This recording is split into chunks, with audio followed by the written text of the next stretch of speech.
वो पथ जो कभी कार सेवकों के खून से लथपथ हुआ था,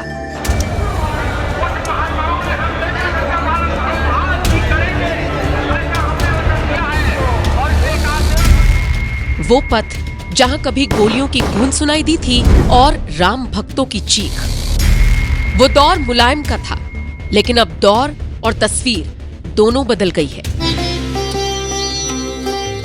अब उसी पथ पर भजन कीर्तन की मधुर धुन है, भक्ति में रमे भक्त है, लाइटों की जगमगाहट है और हर्षोल्लास है, क्योंकि अब दौर योगी आदित्यनाथ का है और भव्यता श्री अयोध्या धाम की। जा पर कृपा राम के होई, ता पर कृपा करे सब कोई। सरयू नदी के तट पर बसी ये पावन भूमि श्री अयोध्या धाम, जहां पर प्रभु श्री राम का जन्म हुआ। ये धरती सदियों से आस्था का केंद्र रही है और इसी धरती में एक नया अध्याय जुड़ा 21वीं सदी में। जी हां, भव्य राम मंदिर के साथ रामपथ।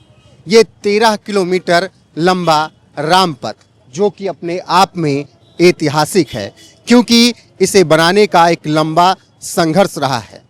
इस रामपथ की कहानी सिर्फ ईंट पत्थर की नहीं है, बल्कि संघर्ष, समझौते और परिवर्तन की है, जो कि अपनी पूरी कहानी बयां करती है।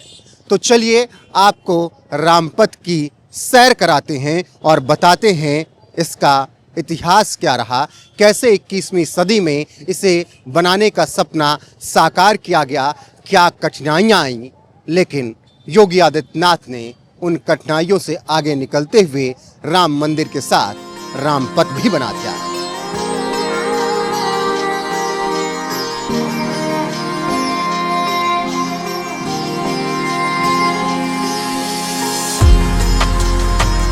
दो 2019 में सुप्रीम कोर्ट के ऐतिहासिक फैसले के बाद उत्तर प्रदेश सरकार ने अयोध्या को विश्व स्तरीय धार्मिक पर्यटन केंद्र बनाने का संकल्प लिया।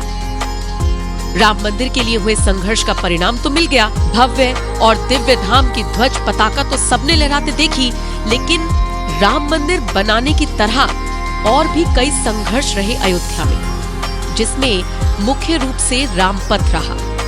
रामपथ का निर्माण 2020 में शुरू हुआ, जिसकी लागत लगभग 850 करोड़ रुपए आई। लोक निर्माण विभाग और अयोध्या विकास प्राधिकरण ने मिलकर ये काम किया। सड़क को 40 से 50 मीटर चौड़ा किया गया। पार्क, फुवारे, LED लाइटिंग और सीवेज सिस्टम जोड़े गए। लेकिन रामपथ का निर्माण इतना आसान नहीं था जितना आज इसकी भव्यता को देखकर लग रहा है, क्योंकि सरकार को रामपथ की रौनक भी बढ़ानी थी और इसके साथ ही उन लोगों के बारे में भी सोचना था जिन लोगों की दुकान और मकानें रामपथ के निर्माण के दौरान प्रभावित हो रही थी, यानी कि जो दुकानदार है और अयोध्या के स्थानीय निवासी है।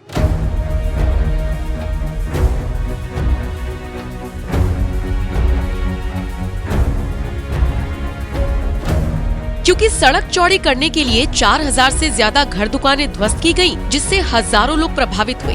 दुकानदारों को डर था कि यहाँ से हटाए गए तो क्या होगा। ऐसे में योगी सरकार ने सुनिश्चित किया कि जो भी प्रभावित होंगे उन सभी को मुआवजा मिलेगा। और फिर क्या था, एक एक दरवाजे पर पहुंचकर सर्वे कर दुकानदारों से संवाद किया गया। राजस्व टीमों और PWD इंजीनियर्स ने संपत्तियों का आकलन किया। एक एक दिन में बात करके सैकड़ों रजिस्ट्रियां कराई गई। हजारों करोड़ का मुआवजा प्रभावितों को दिया गया और फिर बना दिया गया रामपथ। देखिए, रामपथ पे लोगों को, जिनकी दुकानें थी, जिनके मकान थे, सबसे बातचीत करके उनको संतुष्ट करके उनको उचित मुआवजा देकर, और क्योंकि अयोध्या का विकास जब होगा तो उसका लाभ सबको मिलना था। ये सारी जनता जनार्दन जानती थी कि हमारा भी जो स्वार्थ है वो अयोध्या के विकास से ही है। रोडें चौड़ी हो जाएंगी तो उसका लाभ सबको मिलना है। जो आने वाले श्रद्धालु हैं पूरे देश नहीं पूरे विश्व से, उनको उसका लाभ मिलेगा। और जब लोग यहाँ पर आएंगे श्रद्धा भाव से तो यहाँ के लोगों की इनकम बढ़ेगी। जो लोग पहले 2000 4000 कमाते थे, आज वो 20,000 40,000 रुपए कमाते हैं, तो निश्चित ही उनकी इनकम बढ़ी थी। ये अयोध्या वालों की दूरदर्शी सोच थी। तो प्रशासन ने बातचीत करके और लोगों को समझा बुझा के, मना के, जो उचित मुआवजा था देकर और अयोध्या की रोडों को चौड़ा करने का काम किया।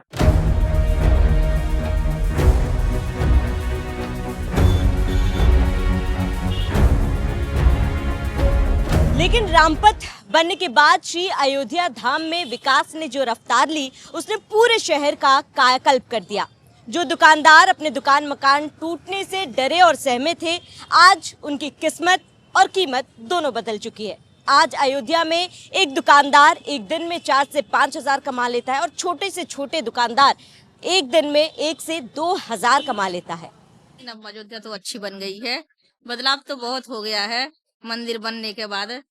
हाँ, पहले तो ना मतलब मार्केट भी नहीं था, पब्लिक भी नहीं आती थी, अब तो मार्केट अच्छी चलती है। अरे ये तो योगी मोदी का देन है कि ये बदल गया, नहीं कभी नहीं बदल पाता, न कोई बदलने वाला था, न आगे भी होंगे। ये मोदी और योगी के देन है कि अयोध्या बदल गई। पहले का जैसे दीपावली भी आता था, उतना कुछ खास रौनक नहीं रहता था। अब जैसे दीप उत्सव शुरू हुआ है, तब से तो बहुत पब्लिक भी बढ़ गया, टूरिज्म भी बढ़ गया, सब कुछ व्यापार भी बढ़ा हुआ है।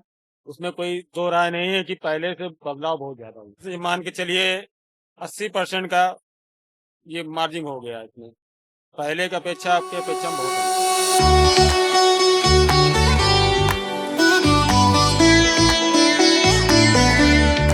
पहले ये कमाई कुछ 100 रुपए हुआ करती थी, लेकिन राम मंदिर बनने और रामपथ का कायाकल्प होने के बाद अब दुकानदारों की कमाई की रफ्तार दोगुनी हो चुकी है। और सबसे बड़ी बात, अब गुंडे माफियाओं का कोई भी डर व्यापारियों को नहीं है, क्योंकि प्रदेश की कुर्सी पर विराजमान है Yogi Adityanath.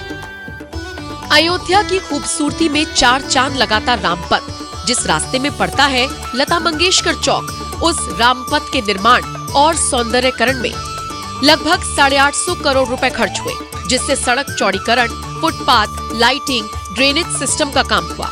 Rampath high security zone है क्योंकि ये राम मंदिर से सीधा जुड़ा हुआ है। मल्टी लेयर्ड सिक्योरिटी में लगभग 13,000 सुरक्षा कर्मी तैनात, जिसमें स्नाइपर, एंटी बॉम्ब स्क्वाड और सीआरपीएफ शामिल है। लगभग 1000 AI CCTV कैमरे लगे हैं, ड्रोन सर्विलांस और एंटी ड्रोन सिस्टम भी लगाए गए हैं। पार्किंग एरिया के 51 स्पॉट्स हैं, जिसमें 22,825 वाहन एक साथ खड़े हो सकते हैं और वो भी कैमरे की निगरानी में। इतनी सुविधाओं और सिक्योरिटी से लैस ये रामपथ महज केवल एक पथ नहीं है, बल्कि अयोध्या की सांस्कृतिक विरासत को जिंदा करने वाला एक मार्ग है। 13 किलोमीटर इस लंबे रामपथ पर चलते हुए आप हनुमानगढ़ी के दर्शन कर सकते हैं, राम मंदिर के दर्शन कर सकते हैं और दर्शन करते हुए आप निकल सकते हैं अयोध्या और गोरखपुर हाईवे की तरफ। इसके अलावा अयोध्या में कई और पथ विकसित किए गए और नई अयोध्या बनाई गई। रामपथ के बारे में हमने आपको जो कुछ भी बताया, अब उसे सुनने के बाद आपकी राय क्या है, कमेंट सेक्शन में बताइएगा जरूर। वीडियो को जरूर शेयर कीजिएगा, चैनल को सब्सक्राइब कर लीजिएगा। बने रहेगा हमारे साथ। नमस्कार।